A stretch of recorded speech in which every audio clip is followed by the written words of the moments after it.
नमस्कार मित्रों, आपका हार्दिक स्वागत है एसपी हिंदी कहानी चैनल पर। आज की कथा उस रहस्य पर्दा हटाएगी जिसमें भगवान राम ने एक राक्षसी का वध करके न केवल पृथ्वी को मुक्त किया बल्कि उसके भीतर छिपे यश रूप का उद्धार भी किया।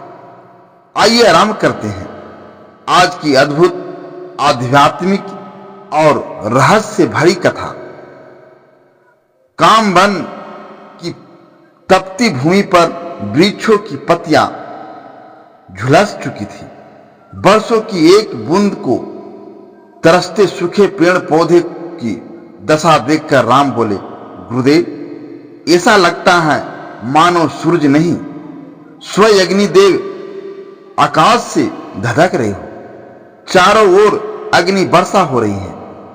विश्वामित्र ने शांत स्वर में उत्तर दिया, राम, इस वन का ऐसा हाल सदा नहीं था। कभी यह प्रदेश ममता, सौंदर्य और संपन्नता का प्रतीक था। देवेंद्र ने यहां एक असुर वृंदाचल का वध किया था जिससे उन्हें ब्रह्मा हत्या दोष लगा। उसे दूर करने के लिए गंगा सरस्वती आई। नदियों के पवित्र जल से उनका अभिषेक किया गया और अब तक उन्होंने इस भूमि को वरदान दिया कि यह सदा हरी भरी रहेगी। लक्ष्मण ने प्रश्न किया, तो फिर यह प्रदेश अब उजाड़ क्यों है? गुरुदेव की दृष्टि दूर पहाड़ की ओर चली गई, क्योंकि इस भूमि में ताड़का नामक एक राक्षसी का वास है। वह साधारण नहीं, हजारों हाथियों के बल की स्वामिनी है। उसके पुत्र मारीच और सुबास भी अत्यंत बलशाली हैं। तीनों ने मिलकर यहाँ के वनों को उजाड़ दिया और मानवों को खदेड़ दिया। वे मेरे यज्ञ में विघ्न डाल रहे हैं। राम ने निश्चयात्मक स्वर में कहा, गुरुदेव, हम आपकी सेवा में ही तो आए हैं। यह मेरा कर्तव्य है। मैं अपने धनुष की प्रत्यंचा खींचता हूं। जैसे ही प्रत्यंचा से आवाज निकली, वातावरण गूंज उठा। ताड़का चौंकी, यह कैसी ध्वनि है? यह तो देवताओं के आगमन की होती हैं, लेकिन वे तो भय के कारण आते नहीं। कौन है यह? आवाजों के साथ एक भयावह आकृति प्रकट हुए। विशाल काय, विकराल और क्रोध में तपती वह थी ताड़का। उसने गरजते हुए कहा, विश्वामित्र, तप से मुझे नष्ट न कर सके तो अब 2 बच्चों को लेकर आए हो। बड़ी भूल की है, अभी कुचल कर नष्ट कर दूंगी। राम स्थिर दृष्टि से बोले, यह वही है गुरुदेव। विश्वामित्र ने सिर हिलाया, हाँ राम, यही ताड़का है।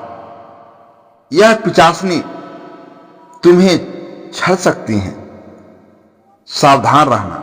ताड़का ने अट्टहास किया, मुझे मारने दो, बालक आए हैं।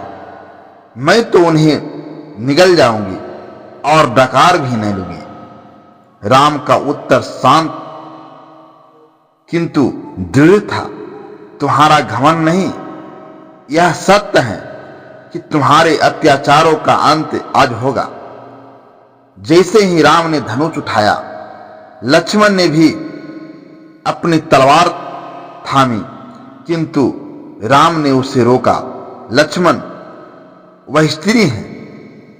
एक क्षत्रिय होकर यदि मैं स्त्री का वध करूं तो कल लोग क्या कहेंगे? विश्वामित्र ने तीव्र स्वर में कहा, राम, वह स्त्री नहीं है, वह पिशाच है। उसका बल पृथ्वी को गेंद की भांति उछाल सकता है।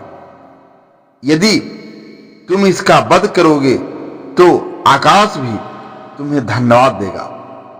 उसके अंत से एक रहस्य प्रकट होगा।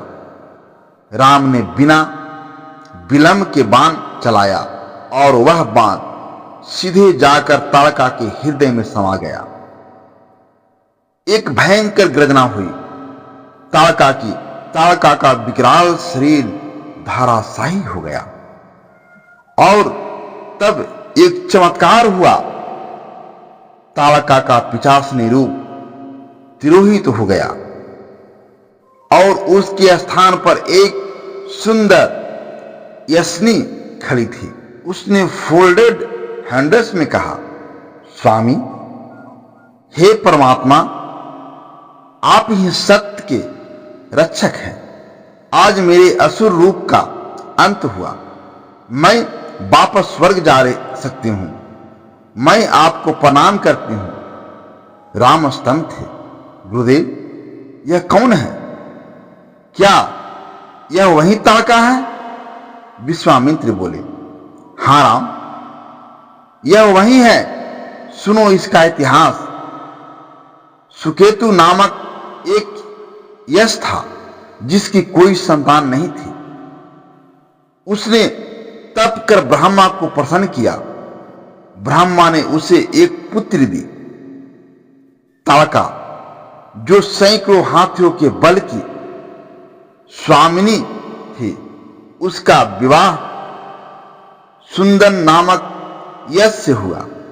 उसके पुत्र थे मारीच और श्वास, किंतु सुंदन बहुत दुष्ट था। उसने अगस्त्य मुनि को अपमानित किया और मारा गया। ताड़का ने भी अगस्त को कष्ट दिया। तब मुनि ने उसे और उसके पुत्रों को श्राप दिया कि वे राक्षस बन जाए, और मुक्ति तभी मिलेगी जब कोई अवतारी पुरुष उन्हें मारेगा। राम, आज वही समय था। और इस प्रकार भगवान राम ने न केवल एक पिशाचिनी का अंत किया, बल्कि उसके भीतर छिपे एक यश आत्मा को भी मुक्त कर दिया। यह केवल एक युद्ध नहीं था, यह आत्मा की मुक्ति की कथा थी।